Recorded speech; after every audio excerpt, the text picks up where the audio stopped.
Para muchos ecuatorianos ha sido sorprendente que cuando más dinero ha tenido el gobierno por los altísimos precios del petróleo, más se ha endeudado el país. Concretamente, el 50%, según las últimas cifras, del petróleo ecuatoriano ya está, llamémoslo así, hipotecado, prendado a la República Popular China. ¿Es esto entendible? ¿Hay razones de fondo que lo expliquen?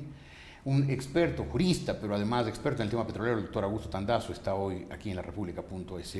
Doctor Tandazo, ¿cómo está usted? Buenos días. Buenos días, Jorge. ¿Se entiende que este endeudamiento del Ecuador con petróleo de por medio? Se entiende en la medida en que el pueblo, que es el que nos interesa, termine por entender que el gobierno se gasta más plata de la que le ingresa, que es un gobierno gastador compulsivo. Fíjate, Jorge, que el presupuesto del Estado está financiado y calculado en base a un precio del crudo ecuatoriano de $80. A la fecha de hoy, el promedio del crudo ecuatoriano, el crudo oriente, lleva más o menos un promedio de $104. ¿Y el Napo? Y el Napo está en $99. Por lo tanto, el promedio está en alrededor de $102. Ello quiere decir que en materia petrolera, el Estado ecuatoriano y el gobierno en particular ha recibido un 25% más de ingresos de los presupuestados.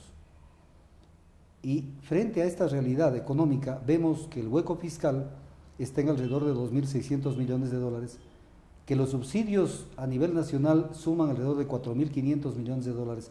Entonces no hay dinero que alcance. Pero usted dice el gobierno actual es gastador compulsivo. Eso no estaría mal si se gasta bien. ¿Está bien gastada la plata? Es que una cosa es gastar y otra cosa es invertir. La inversión tiene que ser productiva y en este caso lo que es fundamentalmente estos préstamos van para gastos corrientes. Voy a poner un ejemplo.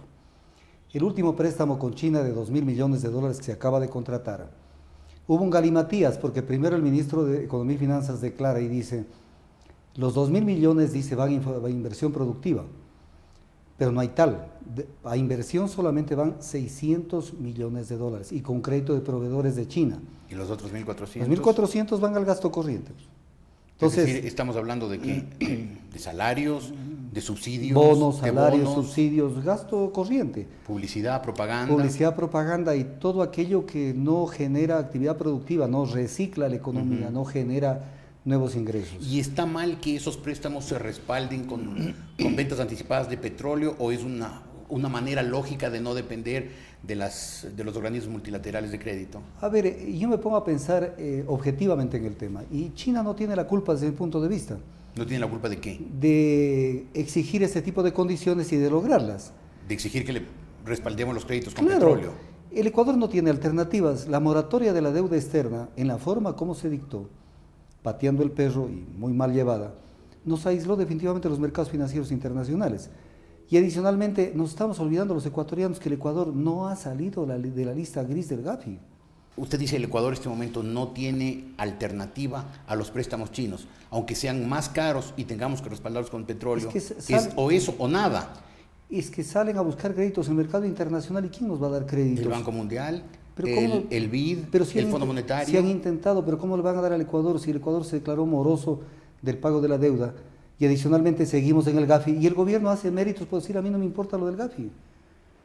Si no lo reinsertamos al Ecuador de una manera seria en el mercado financiero internacional, vamos a depender de China. Si de pronto salimos de China y vamos a caer en la India, país sedientos de petróleo y con superávites financieros que hacen de este tipo una posibilidad para poder asegurar una garantía de seguridad energética, de suministro de crudo, y adicionalmente colocan sus créditos de proveedores y hacen un buen negocio con el Ecuador. ¿Está mal respaldar los créditos con petróleo?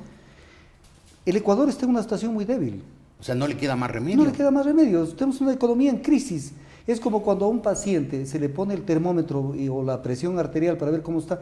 Estamos en una situación dramática. Cuando el gobierno comienza a hablar de eliminación de subsidios, comienza a meter un plan impositivo, comienza a hablar de prohibir la venta de la importación de calefones, cuando comienza a elevar el precio de la energía eléctrica, comienza a trabajar en el tema de los nuevos precios para los carros con nuevos impuestos disfrazados de verdes porque no tienen de verdes nada, porque el destino final de los impuestos no es la ecología. Claro.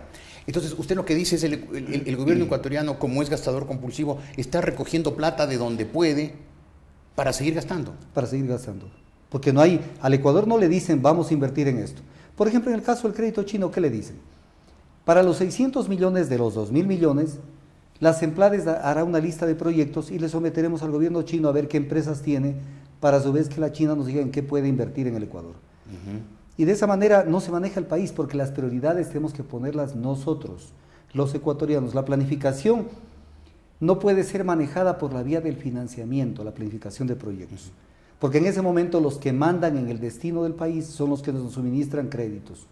Y estamos cayendo en lo mismo, porque salimos del Fondo Monetario Internacional, al que lo rechazamos por las políticas de ajuste, pero estamos cayendo en otro tipo de dependencia más o menos parecida, de la cual no podemos salir por las condiciones deplorables en las que se encuentra el Ecuador en el escenario internacional. Doctor, me paso, usted como es jurista, al tema de la justicia, que es un tema que nos tiene muy preocupados y a muchos ecuatorianos incluso muy desconcertados. ¿Qué está pasando? ¿El gobierno está tratando de meterle la mano a la justicia? Bueno, es evidente, lo reconoció el presidente. Nosotros los abogados tenemos una frase que hicimos a confesión de parte, relevo de prueba. El presidente Correa lo dijo de una manera totalmente directa: queremos meterle la mano a la justicia, y lo están haciendo. Sí, pero él dio a entender que es meterle para bien, para corregirle todas sus muchas y muy antiguas taras. No, lo que hay que entender es un tema que es central. El gobierno es un actor importantísimo de los procesos de contratación pública y adicionalmente es parte procesal de numerosísimos juicios de todo índole, contenciosos, civiles, societarios, incluso penales.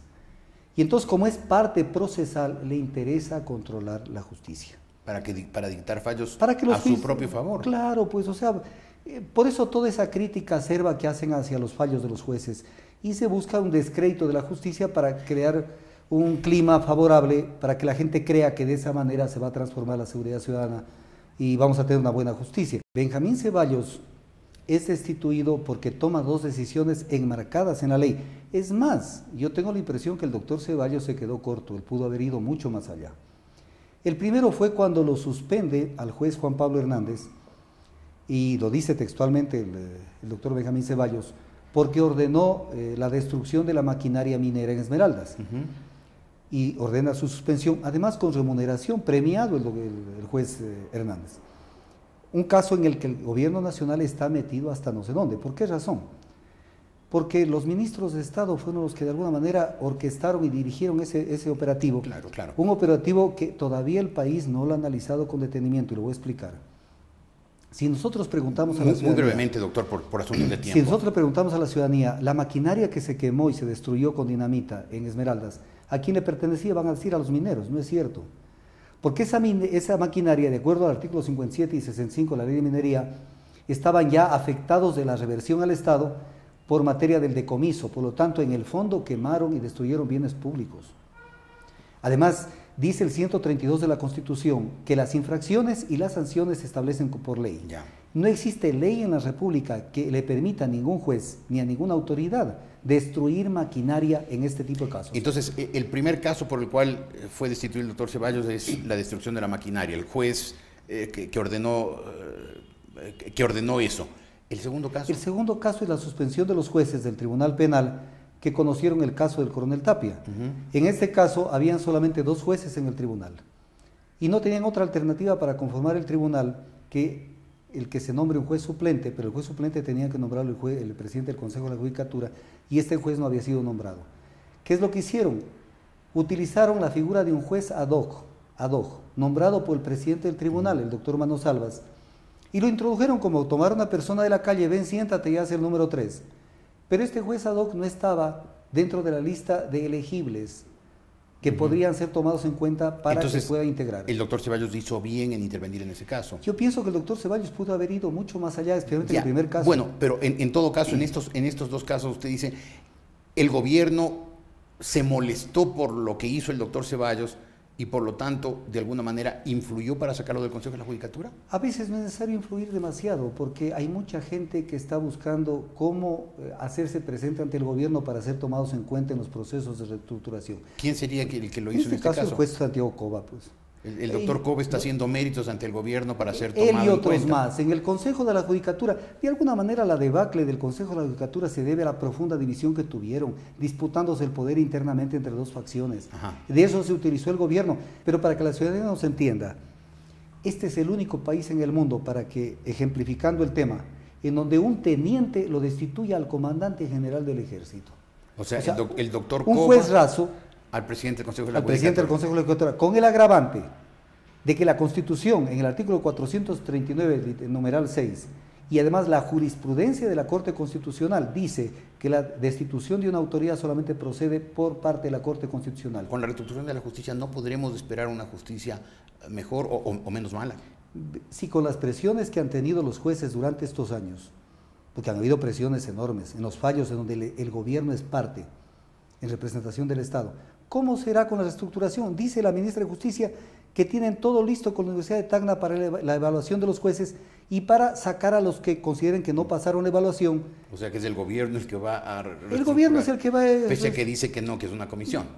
Van a crear un nuevo sistema desde el punto de vista de los recursos humanos con nueva gente para ver si de esa manera, por un lado, tienen jueces de alguna manera proclives a servirlos en todo lo que les pidan, y segundo, protegerse de eventuales juzgamientos que puedan ser objeto, porque hay contrataciones que son muy cuestionadas. Entonces, ese es el gran objetivo, tomar el Consejo de la Judicatura. Porque ¿qué hace el Consejo de la Judicatura? ¿Cuál es la función central del Consejo de la Judicatura? Nombrar jueces, quieren nombrar jueces.